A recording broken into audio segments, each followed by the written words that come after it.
kalau orang tua gagal untuk mengajarkan anaknya untuk sayang sama dia atau sayang sama dia karena Allah, itu berarti gimana ya?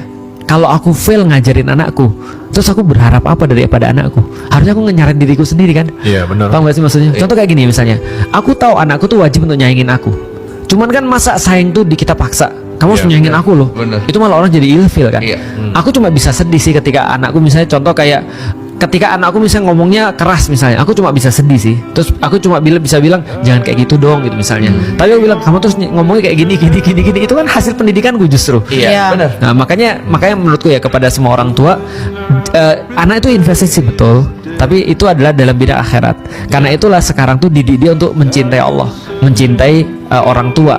Nah karena kalau dia sudah mencintai orang tua, itu bahkan tidak menjadi bahasan kita lagi tuh. Nah kalau ada yang sekarang seperti itu, menurutku ya ajak ngobrol orang tuanya, bahwasanya aku akan melakukan yang terbaik. Tapi kalau sudah melakukan yang terbaik, jangan diwajibkan seperti ini ya, karena yang terbaik yang dilakukan.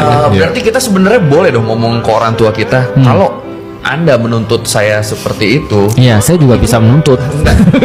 itu akan menjadi dosa untuk Anda. Betul. Dengan motivasi kita nggak mau orang tua kita berdosa. Benar. Boleh kan? Bisa. Iya. Karena gini, ini berlaku both ways ya. Ini berlaku both ways. Kalau kita menuntut orang, kemungkinan besar kita akan dituntut orang.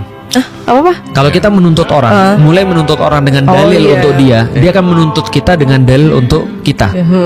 Kalau kita menuntut orang dengan dalil untuk dia, maka dia akan menuntut kita dengan dalil untuk kita. Contoh ya, aku banyak banget dengar orang tua, even kadang-kadang Ummu Alila ngomong begitu. Maka aku kadang-kadang ngomongin aku nasihatin jangan ngomong gitu ke anak-anak. Contoh kayak gini ya, kamu tahu nggak sih berat banget ngelahirin kamu? Sebentar itu dalil buat siapa tuh? Kata-kata berat banget ngelahirin kamu itu adalah harusnya di pikiran anaknya, bukan di pikiran ibunya. Paham kan? Kemungkinan besar nih dia nuntut kan, kamu harusnya begini nih, karena aku tuh udah berdarah-darah ngelahirin kamu. Kamu tahu nggak sih ketika kamu masih kecil aku harus jagain kamu kayak apa dan segala macam. Ini kan tadi kayak investasi berharap balik kan ya. Iya. Tahu nggak anaknya bakal bilang apa? Apa? Siapa yang minta kamu lahir? Iya.